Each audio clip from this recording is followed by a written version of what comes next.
ప్రచారం ఎట్లా నడుస్తుంది మేడం ఇక్కడ మల్కాజ్గిరి కాన్స్టిట్యున్సీలో?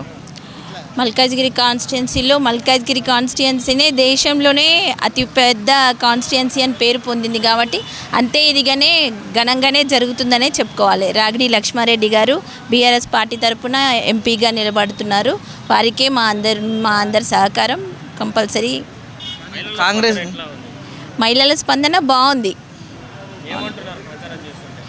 ప్రచారం చేస్తుంటే ఇప్పుడు కాంగ్రెస్ పథకాలు పెట్టినవి అవన్నీ కూడా అబద్ధాలని ఇప్పుడు ఏవైనా నిజం నిలకడ మీదనే తెలుస్తుంది కాబట్టి అవి మెల్లిమెల్లిగా ప్రజలు కూడా అర్థం చేసుకుంటున్నారు.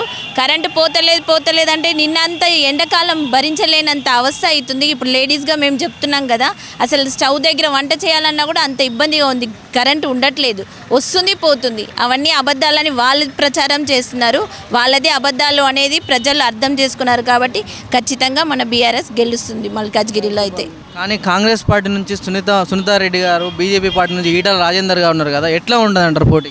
వాళ్ళందరూ కూడా బీఆర్ఎస్ పార్టీ నుంచి వెళ్ళిన వాళ్ళే కాబట్టి వాళ్ళకి ఉండొచ్చు. కానీ మా పార్టీ తరపున రాగిడి లక్ష్మారెడ్డి గారికి ఈసారి అవకాశం వచ్చింది. వారిని మనం ప్రజలు కూడా ఆదరిస్తారనే మేము కూడా అనుకుంటున్నాం.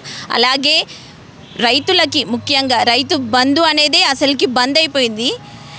కరెంటు లేదు, ఇటు వాటర్ కష్టాలు, అసలుకి ఇన్ని సంవత్సరాలు కరెంటు నిమిషం కూడా పోకుండా అంత జాగ్రత్తగా మనం తీసుకొచ్చిన పథకాలు కానీ ఏవి కానీ ప్రజలలో ఉన్నాయి కాబట్టి వాళ్ళ మనసులో ఎవరి వాళ్ళకి మనసులో తెలుస్తుంది కాబట్టి ఈసారి ఖచ్చితంగా బీఆర్ఎస్కి ఓటేసి గెలిపించాలని ప్రతి ఒక్కరిని కోరుకుంటున్నాను. ధన్యవాదాలు. రేవంత్ రెడ్డి గారి పరిపాలన ఎట్లా ఉంది ఈ 3 నెలలు?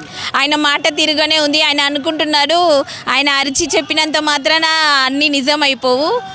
నిజం చెప్తున్నాను కానీ నిజం నిలకడ మీదనే తెలుస్తుంది కాబట్టి నిమ్మలంగానే ఉంటాం అంతే. బీఆర్ఎస్ పని అయిపోయింది తెలంగాణలో అని మాట్లాడుతున్నారు కదా మరి.